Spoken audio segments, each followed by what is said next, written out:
Well, I can honestly say that my experimentation with iodine has really proven to be successful in so far as how it has evolved into a very efficient methodology that takes care of all my needs. I need to undermine my prickish attitude that I've been for quite some time. I guess you could say it's born of a resentment as to problems that I was burdened with by other people's negligence. And so, be that as it may, it's my karma, you know. And, you know, I was neglectful in two major areas in my past life, and so I was born with that karma immediately into this one. But the resentment also serves as motivation to not be satisfied until I find resolution, at least with these problems. You know, there's always lots of problems we can tackle. Well, these problems have to do with health, this one in particular, and I've done a lot of different things, but what I'm doing now is so efficient, it's amazing. I have no need for bran anymore in my diet. I put the bran away in the closet. I'm a little constipated. It's a little bit of a strain on the toilet, but my poop is huge.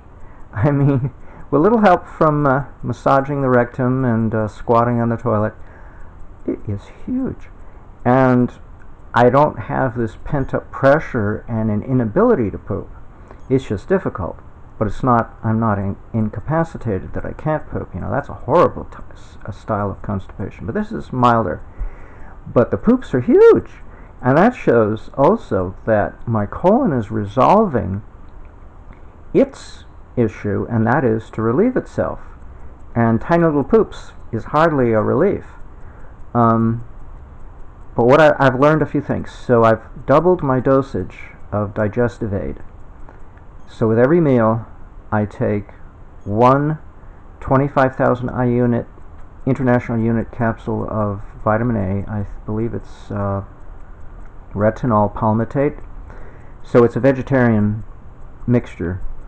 And 2 capsules of Thorne Research brand. Thorne is THORNE. Brand of digestive aid. I think it's called Biogest is the name of their formula, and it has ox bile in it, it has betaine hydrochloride, and it has something else from an ox, from a bull, you know, an extract from a cow. So I'm hardly on a vegetarian diet, yet it does the job. 2 of them. One wasn't quite enough. And I do occasionally take an herbal remedy for pancreatic dysfunction, you know, diabetes. What's it called? Gymnema sylvestre. It works pretty good. Sometimes I feel I have to take 2, but generally 1 a day. Anywho, so that's with a meal to help me digest, and then that effectively helps my bowels, because the less undigested food I have, the less constipation and gas and distress from toxins will arise. The other thing I did that really helped put things forward, and this I'm saving the best for last. This is not secondary, this is primary. This is more important than taking a digestive pill, or vitamin A for that matter. And that is a tiny little enema, a fleet enema size volume, 7.5 ounces of dilute Lugol solution in a base of distilled water, diluted in distilled water. Amazing. Amazing. To think if that did so much good, how much good if I did a full bag, you know, an enema bag, 1 3/4 liter. Probably pretty good, but I'm waiting. And then I'll do the next size up, because it's amazing. My body wanted that fluid so badly that it wanted to retain it. It didn't want to expunge it. It did expunge some, but it retained a lot. It really was not only am I dehydrated, but it wanted that solution. Trust me, if the colon doesn't want what you have in the water, it'll want to get rid of it pretty fast. Or whatever you shoot up your rear end. It'll want to get rid of it pretty fast. But when it likes it, when it's nutritious and delicious from the colon's standpoint, it wants to retain it and absorb it, because that's what it's going to do. It absorbs water, so it's going to absorb whatever is dissolved in the water. And if you've got iodine dissolved in the water along with potassium iodide, then, you know, why shouldn't it want to retain it? But I didn't know that it had a preference. I just thought it never likes anything shot up there, and that's why it just keeps wanting to go into cramp mode and want to get rid of it as fast as possible. Boy, was I mistaken. Not only did it want to retain it, but it has normalized bowel function so tremendously. It just blows me away, because the telltale sign is the size of the poop. When it's massive, and along with that feeling of relief, then you know your colon has really evacuated itself. It's really done its job. And it sounds silly to talk about this kind of thing, but there are 5 senses of action, along with 5 senses of reception. We know in the West about the 5 senses of reception, but we never think about the 5 senses of action. And they're tied to other areas of the body. For instance, digestion is tied to the feet, which ultimately ends up with our ability to think and work through problems. But then another sensory action is speech, and then another one is the breath, I believe, if I have that right. And then another sensory action is procreation, and then another one is elimination. And the one having to do with elimination is important. It's our ability to create poop. You know, we incubate it inside ourselves, but, you know, we form it, but we don't give birth to it until it's time to poop. And if we can't give birth, then it's like a mother, you know, pregnant mother who can't give birth. You know, that's that could be dangerous. And it is dangerous. My mother was losing her bowel function when she was suffering the tail end of her bout with Lou Gehrig's disease, and her colon was so blown up like a balloon it became perforated, and she ended up dying of sepsis. So, and she stunk like hell. My God, she smelled like a garbage can when she died. And I was sitting by her side, you know, thinking, oh, she's finally fallen asleep, because her body was struggling, and she had really died. I didn't know she had died. I thought she fell asleep. Well, I was clueless. Didn't feel her spirit leave, you know, nothing like that. I just, oh, she finally fell asleep. Well, now I can relax. Oh, God. So I notice, you know, how important I've, you know, seen, smelled, and have experienced directly the repercussions of a colon that doesn't work properly. So this is amazing that something like putting nascent iodine along with ionic iodide up the rear end, it's amazing what it does. You would think it would do something weird, right? But everything else we do is weird. Yet this is an ancient formula. This is ancient, you know. By today's standards, anything more than a few months old is ancient, or a few weeks. This dates back, I believe it's 1813, when it was first discovered what iodine is, due to how to extract it from seaweed. So they had to extract it first, and then they quickly, within a year, I think it was 1812 or something, they figured out how to extract it, and then the following year they discovered the element itself, you know, its qualities, you know, it's violet and vaporous and whatnot. And, well, it's a solid, but it sublimates very readily into a vapor form directly, you know, bypasses the liquid stage and goes directly to a vapor. It's very unstable. Anywho, so it's amazing. And then they came up with these formulas on how to dissolve it first in water and well, I don't know about first, but in an alcohol base versus also in a water base, and it's pretty much the same formula, it's just slightly different. You can get more concentrated in an alcohol base, but I don't need it more concentrated. I'm busy diluting it, so water is fine. And my colon is happy.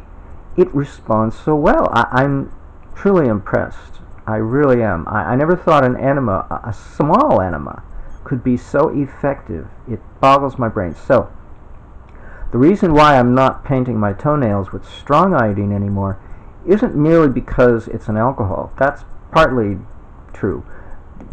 See, alcohol is much more effective at being absorbed by the body and transposing the iodine into the body.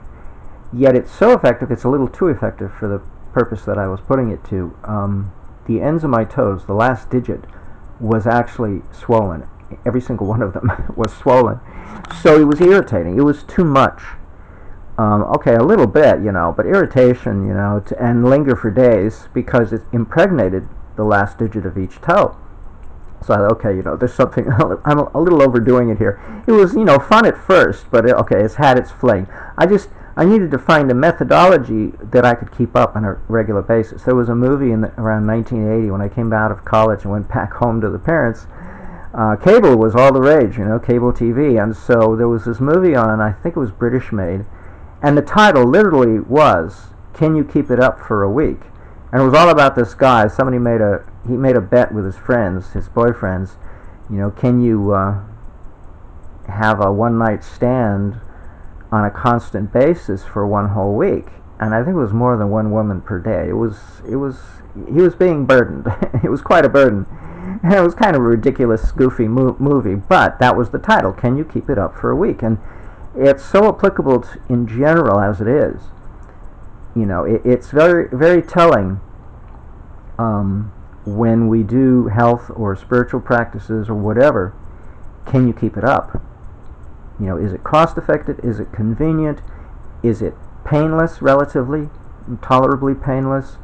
Not too uncomfortable. It shouldn't be uncomfortable at all, really, but, life is, generally speaking, a little bit uncomfortable as it is, so within the same ballpark of what we're accustomed to, tolerating, accepting what's acceptable.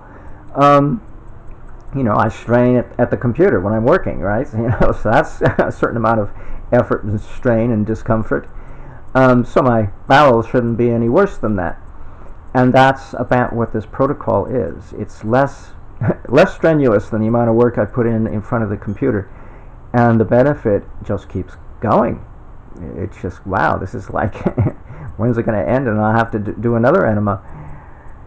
It's amazing, because normally these things don't last. When you do an enema, it's like, okay, that didn't last long. You wish you could do it several times a day. I don't want to do it. Maybe if somebody does it to me, But it's just, then you wouldn't mess up your eating cycle if you kept doing that, because the whole system gets a little imbalanced. Digestive system, having water constantly shot up the rear end. So this is good. This works because it both purifies and nourishes the colon in a way that it wants to be nourished. Now, I know from what I've read more recently that Edgar Cayce is not a psychic at all. He didn't even know that he was being taken advantage of by his brother, along with his secretary. He did go to sleep, but he didn't come out with founts of wisdom, because he had no recollection. There was no independent witness. They're all part of the act. And what it really was, they were channeling, if we can call it that, because they're right next door to they're in Norfolk, Virginia, or Virginia Beach, or Virginia, Norfolk. Well, nearby is a military base, and they were being fed, and the CIA headquarters, and they were being fed information. So they were being used he was being used as a distribution center. But that's not to say that everything he said was a lie. We don't know. It's just questionable. Well, one of the things he came out with was this value of iodine at a time, oddly enough, when iodine was being ridiculed by the medical union. So maybe, there are stories that the government is split down, I don't know about the middle, but it's split into two camps that are a bit of a competitive struggle with each other. One that would like to look out for the betterment of mankind, while the other just wants to take advantage and of our ignorance and shortcomings and whatnot, and our weakness, because it has all the power. So it might have been a good act, and maybe that's why they went along with it, why his brother went along with it. Although somebody asked Maharishi if he got anything spiritual out of it, and Maharishi said no. So Probably because it wasn't spiritual. I never thought that one through. Because it was all a fake. He was just a patsy, a stooge. In a high place, in a high position of authority. But he did give advice about the value of iodine. And in general, it's not bad advice. The physiology responds very well. And, it's just common knowledge, The thyroid needs iodine. Now we know the whole body needs it. It's just the thyroid needs it 40 times greater. But that's not to say the rest of the body doesn't need it. And who would know the colon could benefit and could need it to such a degree? Who would know? It's the last thing I would have dreamed of. Because we cringe at chlorine, if you're sensitive like I am. We cringe at the things that are not natural, and chlorine is not natural. Even though it's easy and convenient and cost-effective, doesn't mean it's natural necessarily. Oh, well, sodium chloride is readily available, so why don't we just make chlorine out of it and sterilize our tap water? Problem is, chlorine competes with iodine. And we don't get any benefit out of chlorine. We get benefit out of chloride. But having too much chlorine or chloride doesn't matter. Either one will push iodine out of the body. So we have our own tug of war inside ourselves, in which we need chlorine and chloride, or we need chloride actually. We don't need chlorine. We have no, physiology doesn't have any use for chlorine. But we do need chloride ion in the form of salt. Because we do have to digest our food at the very least, as well as maintain the electrolytes in the bloodstream. Very important. But we also need iodine. So I take seaweed, which is, has iodine in very elevated amounts, but it also has chloride. So already there's a little competition there, you would think, although not really, because it's a plant, and so it's learned how to integrate. These two elements that are normally by themselves in isolation are competitive. See, that's the way science likes to think, isolation, but that's the wrong way to look at things. Well, if you want extra iodine in your diet, and then we got chlorine in our tap water, that's already a struggle right there. But for some reason, somehow, it's probably the matrix, the substrate of alginate substrate, the gummy, semi-solid substance that gives kelp its solidity. And they use stuff like that derived from seaweed as a culture medium in the laboratory when they want to cultivate various bacteria in a petri dish. They'll use agar usually as a substrate, and they might add other things to it, but they always have agar as a substrate. And agar comes from red algae. I believe it's sea dulse from the northern Pacific, like Nova Scotia. Algin could be used as another substrate, but I'm not sure if it's used in the laboratory for incubating bacteria. I know it's used as a substrate for other things at the very least. In any case, it's another seaweed extract or a derivative, and they're all kind of similar, and they're kind of gel-like. They're like a jelly, but they're vegan. They come from a plant. They're not jello from the hooves of animals. So where was I getting with this? Oh. So so it's known that algin, though, so this is what algin is used for. It's used as a chelating agent to take heavy metals out of the body. So apparently algin is very good at integrating elements that, if they were isolated, they'd be competitive, but because they're integrated into the substrate, they're not. Because it's kind of like a slow release mechanism, is what it is. And I think that's why they don't compete with each other when it's in this simpatico relationship of being encased within a package we call seaweed. So Mother Nature solves these problems. An organic, complex carbohydrate methodology, because that's what alginate is. It's a complex carbohydrate. It's not a starch, it's not a sugar, it's somewhere in between. And it's not cellulose either. So it's a different type of complex carbohydrate. At least we can... it's also not something we can digest, I don't think so. But it passes through the gut and has a lot of benefit in attracting and hooking onto heavy metals. So, and plus it releases all these other minerals that it grows with, that when we ingest as a slow release mechanism. So it's not bad. It's probably a pH buffer too at the same time. Anywho, be that as it may, So where was I going with all of this? Oh, I'm just so impressed. And I'm so enthusiastic. So no more painting toenails. No need for that.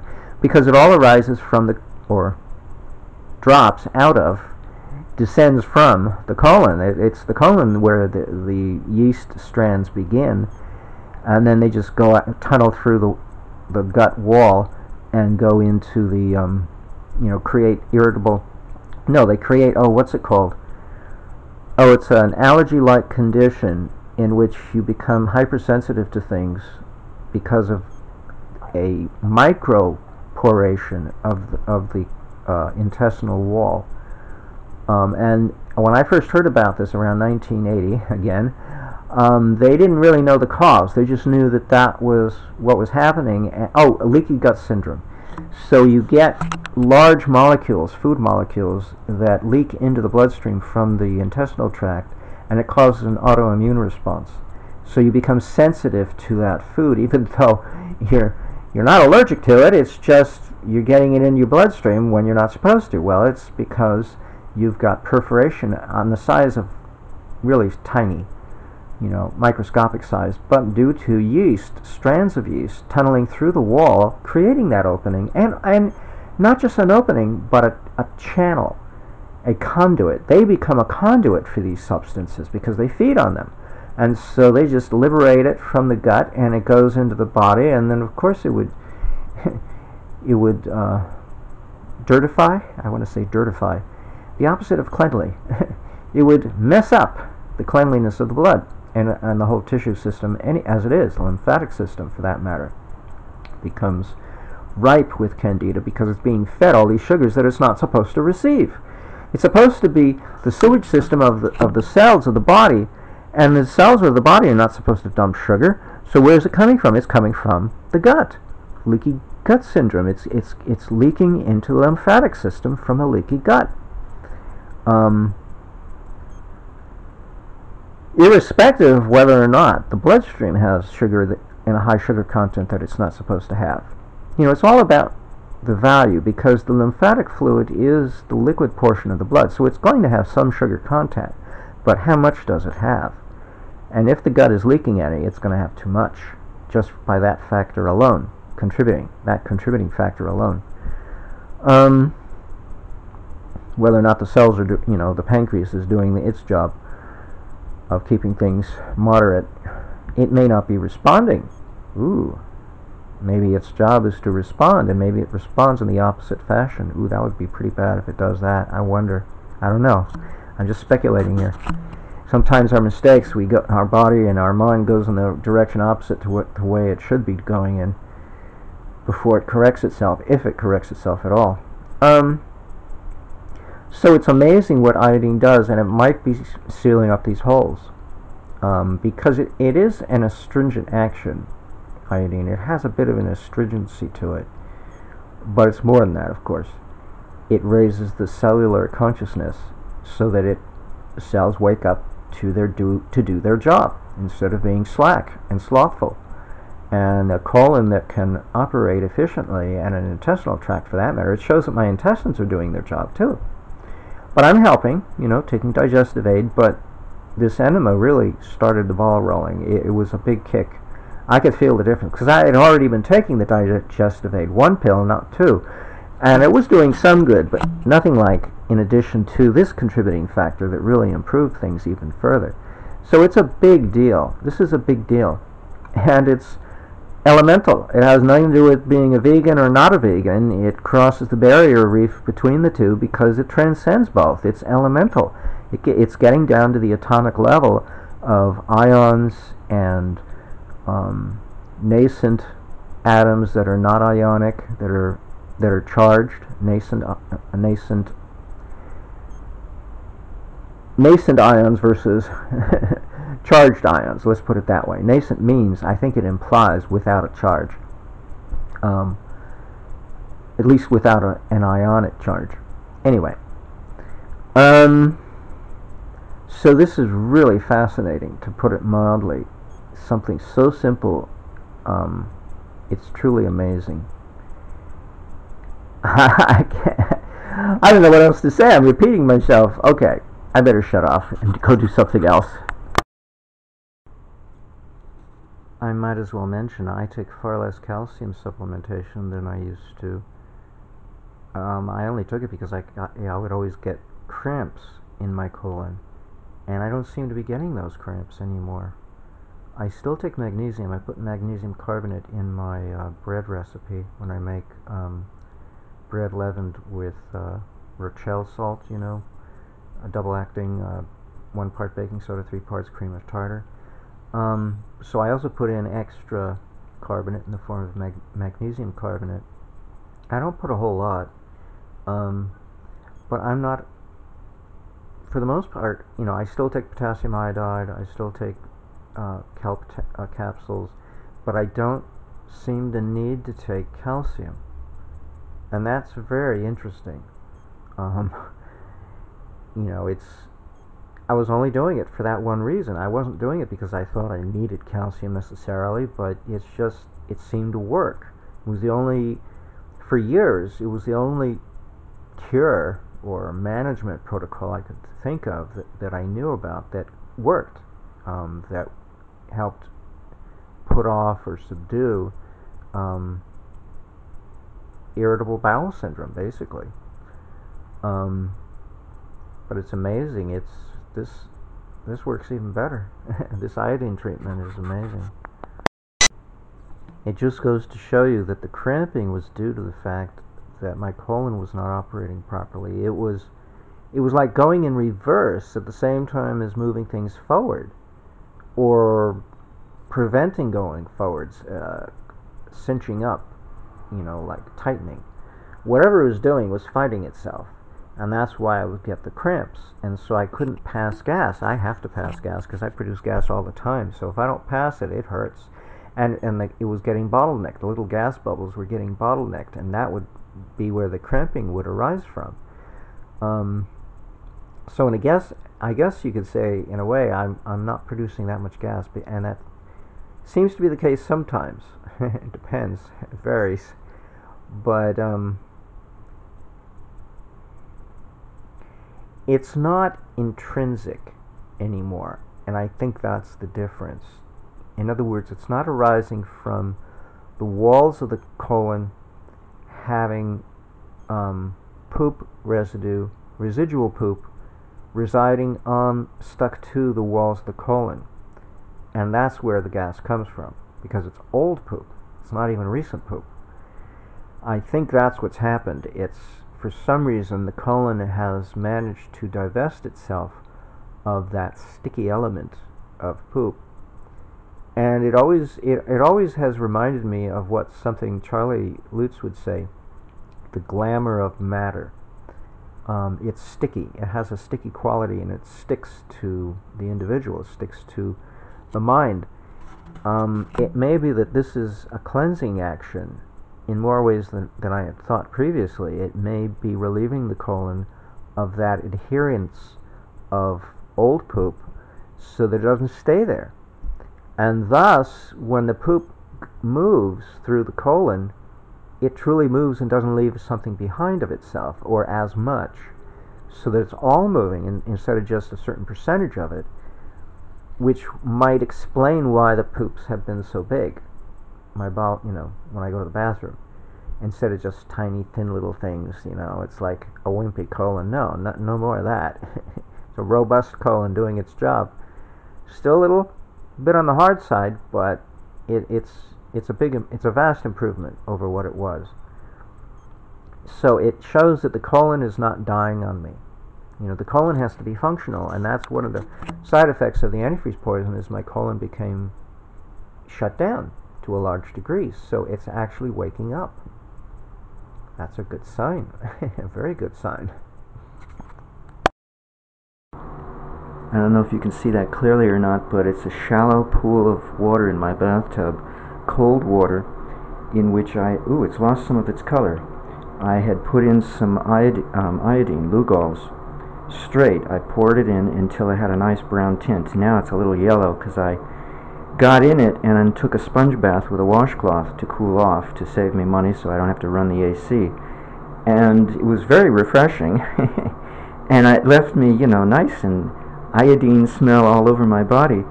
And I also dribbled a little of my dilute solution into my ears and to sterilize my ears, which is always a good idea. So now when I dilute, I use around 320 parts per million, which is roughly 16 drops per 2-ounce bottle of distilled water to dilute it down. Yeah, 64 would be for 8 ounces. Anyway, it's really cool. I'm really getting into this. I forgot to mention, it's aromatherapy, because I have mold in my bedroom, and I've had trouble. I've been running the fan in my bathroom constantly to try to get fresh air into this apartment. But actually this is better, because the iodine vapors going out into the airspace will help keep the mold spores from proliferating, and it might even sterilize them, the mold spores that are there. Who knows? I think it's a pretty cool idea.